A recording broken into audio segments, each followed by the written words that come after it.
ചൂടിലാണ് കേരളം. മണ്ഡലങ്ങളിൽ മുന്നണികളും സ്ഥാനാർത്ഥികളും പ്രചാരണം ശക്തമാക്കി കഴിഞ്ഞു. ഈ തെരഞ്ഞെടുപ്പിൽ കോഴിക്കോട് ജില്ലയിൽ കടുത്ത മത്സരം നടക്കാൻ സാധ്യതയുള്ള മണ്ഡലങ്ങളിൽ ഒന്നാണ് ബാലുശ്ശേരി. സ്ഥാനാർത്ഥികൾ ഒട്ടും ആവേശം കുറയാതെ വോട്ടർമാരെ നേരിൽ കാണുന്ന തിരക്കിലാണ്. മറ്റു മണ്ഡലങ്ങളെ വെച്ച് നോക്കുമ്പോൾ ഇത്തവണ ഇടതിലും വലതിലും യുവ സാന്നിധ്യങ്ങളാണ് ബാലുശ്ശേരിയിൽ മത്സരത്തിനിറങ്ങുന്നത് എന്ന പ്രത്യേകത കൂടിയുണ്ട്. സീറ്റ് നിലനിർത്താൻ LDFും മണ്ഡലം തിരികെ പിടിക്കാൻ UDFും ചിത്രത്തിൽ ഇല്ലെങ്കിലും പ്രതീക്ഷ ഒട്ടും കുറയാതെ NDA കളത്തിലിറങ്ങിയിരിക്കുകയാണ്. ചുരുക്കി പറഞ്ഞാൽ നിയമസഭാ തെരഞ്ഞെടുപ്പ് ബാലുശ്ശേരിയിൽ കൊഴുകൊഴുക്കുമെന്നർത്ഥം. യുവാക്കളുടെ സാന്നിധ്യം എല്ലായ്പ്പോഴും തെരഞ്ഞെടുപ്പിൽ നിർണായകമാകുന്ന ഒന്നാണ്. ജൻസി കാലത്തെ ഇവരുടെ വോട്ടും നിർണായകമായി മാറും. ബാലുശ്ശേരി മണ്ഡലത്തിൽ ഇത്തവണ യുവാക്കളാണ് ഇടതിലും വലതിലും മത്സരിക്കുന്നതെന്ന് ഞാൻ സൂചിപ്പിച്ചുവല്ലോ. സിറ്റിംഗ് MLA ആയ KM സച്ചിൻ ദേവിനെ തന്നെ വീണ്ടും സ്ഥാനാർത്ഥിയാക്കി മണ്ഡലം നിലനിർത്താൻ ലക്ഷ്യമിടുകയാണ് CPMും LDFും.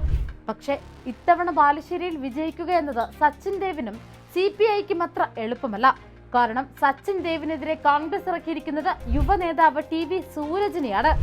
2001 മുതൽ UDF ഘടകകക്ഷികൾ മത്സരിക്കുന്ന ബാലുശ്ശേരി സീറ്റിലാണ് ഇത്തവണ കോൺഗ്രസ് മത്സരിക്കുന്നതെന്ന പ്രത്യേകത കൂടിയുണ്ട്. ബാലുശ്ശേരി മണ്ഡലത്തിലെ വാഗയാട് ഹയർ സെക്കൻഡറി സ്കൂളിൽ നിന്നും വിദ്യാർത്ഥി രാഷ്ട്രീയ പ്രവർത്തനത്തിന് തുടക്കം കുറിച്ച് KSU കോഴിക്കോട് ജില്ലാ പ്രസിഡന്റായ സൂരജിന് ബാലുശ്ശേരിയുടെ രാഷ്ട്രീയ സാമൂഹിക ചിത്രം മനപ്പാടമാണ്.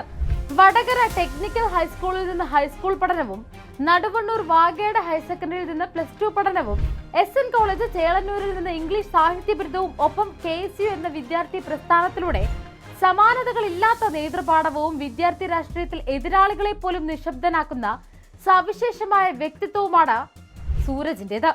കോഴിക്കോടൻ കലാലയങ്ങളിൽ നീലവസന്തത്തിന്റെ കാലം വീണ്ടും ആവർത്തിക്കപ്പെടാനും തന്മൂലം ഒട്ടനേകം അതിക്രമങ്ങൾക്കും കുറ്റകൃത്യങ്ങൾക്കും വിരാമം ഇടിയിക്കാനും ഈ ചെറുപ്പക്കാരന്റെ നേതൃത്വത്തിൽ കഴിഞ്ഞിട്ടുണ്ട് എന്നതാണ് വസ്തുത.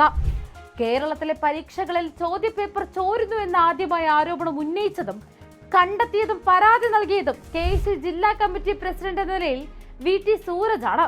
അസാമാന്യമായ സംഘടനാ പാടവവും വിനയവും നീതിബോധവും ഒപ്പം സഹജീവികളെയും സഹപ്രവർത്തകരെയും ചേർത്ത് പിടിക്കാനുള്ള കഴിവും യുവതലമുറയുടേതടക്കമുള്ള ആശങ്കകൾ മുഖം നോക്കാതെ വിളിച്ചു പറയാനുള്ള ധൈര്യവും ആർജവവും വെച്ചു പുലർത്തുന്ന വ്യക്തിത്വമാണ് സൂരജിന്റേത്.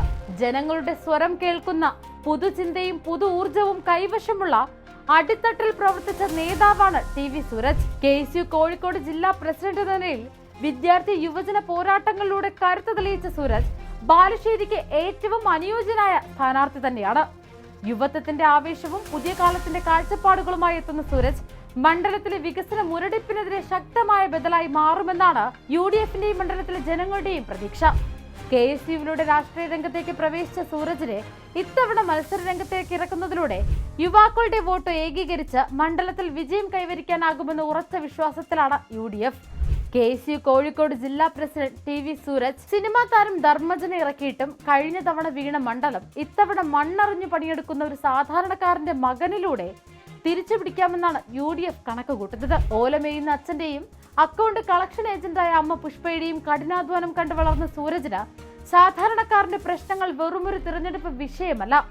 മുദ്രാവാക്യങ്ങൾക്കപ്പുറം വിശക്കുന്ന വയറിന്റെയും വിയർപ്പൊഴുക്കുന്ന മനുഷ്യരുടെയും പ്രതിനിധിയായി സൂരജ് മാറുമ്പോൾ ബാലുശ്ശേരിയിലെ വോട്ടർമാർക്ക് ഇതൊരു വെറും തിരഞ്ഞെടുപ്പല്ല, തങ്ങളിൽ ഒരാളെ നിയമസഭയിലേക്ക് അയക്കാനുള്ള അവസരം കൂടിയാണ്. ലീഗിന് ശക്തമായ സ്വാധീനമുള്ള ബാലുശ്ശേരി മണ്ഡലത്തിൽ സൂരജ് വിജയിക്കും. കാരണം ഷാഫി പറമ്പിലിന്റെ മണ്ഡലത്തിലെ ഇടപെടലുകളും വോട്ടായി മാറാനുള്ള സാധ്യതയുണ്ട്. സൂരജിന്റെ ജനകീയതയും സംസ്ഥാനത്തെ ശക്തമായ ഭരണവിരുദ്ധ വികാരവും നിഷ്പക്ഷ വോട്ടുകളും CPMന്റെ അനുഭാവിക വോട്ടുകളും മണ്ഡലത്തിൽ UDFന് അനുകൂലമാകുമെന്നാണ് വിലയിരുത്തൽ. മാത്രമല്ല KSRTC ഡ്രൈവറുമായുണ്ടായ തർക്കത്തിൽ തിരുവനന്തപുരം മുൻ മേയർ ആര്യ രാജേന്ദ്രനും നിലവിലെ ഇവിടുത്തെ LDF സ്ഥാനാർത്ഥിയായ സച്ചിൻ ദേവിനുമെതിരെ ഉയർന്ന ആരോപണങ്ങൾ മണ്ഡലത്തിൽ ഇത്തവണ ചർച്ചയാകാനും സാധ്യത ഏറെയാണ്. ഇതും കോൺഗ്രസിന് അനുകൂലമായേക്കും. ഇടത് കോട്ടയാണ് ബാലുശ്ശേരി എങ്കിലും ഇത്തവണ തദ്ദേശ തെരഞ്ഞെടുപ്പ് ഫലം LDFന് ഇവിടെ പിന്നോട്ടടിയായിരുന്നു. തദ്ദേശ തെരഞ്ഞെടുപ്പിലെ വോട്ട് കണക്കാക്കിയാൽ കോഴിക്കോട് ജില്ലയിലെ 13 നിയമസഭാ മണ്ഡലങ്ങളിൽ 9 UDFനൊപ്പമായിരുന്നു. നാദാപുരം, ബേപ്പൂർ, കോഴിക്കോട് നോർത്ത്, ഏലത്തൂർ മണ്ഡലങ്ങൾ മാത്രമാണ് LDFന് കൈപ്പിടിയിലാക്കാൻ സാധിച്ചത്. ഇതേ കാറ്റ് നിയമസഭയിൽ മാഞ്ഞടിക്കുമെന്നാണ് UDFന്റെ വിശ്വാസം. കൂടാതെ സർക്കാരിന്മേലുള്ള ഭരണവിരുദ്ധതയും കോൺഗ്രസ് പ്രചാരണ ആയുധമാക്കുന്നുണ്ട്. തദ്ദേശ തെരഞ്ഞെടുപ്പിൽ ഇവിടെ 69,225 വോട്ടുകളാണ് UDF നേടിയത്. എന്നാൽ LDF നേടിയത് 68,028 വോട്ടുകളുമാണ്. ഇതും പാർട്ടിക്ക് ഗുണം ചെയ്യുമെന്ന ആത്മവിശ്വാസത്തിലാണ് കോൺഗ്രസ് നേതൃത്വം. കൂടുതൽ വാർത്തകൾക്കും വിശേഷങ്ങൾക്കും ഞങ്ങളുടെ channel like, share and subscribe ചെയ്യുക. കൂടാതെ സബ്സ്ക്രൈബ് ബട്ടണിലെ ബെല്ലൈക്കൻ എനേബിൾ ചെയ്യാനും മറക്കരുത്.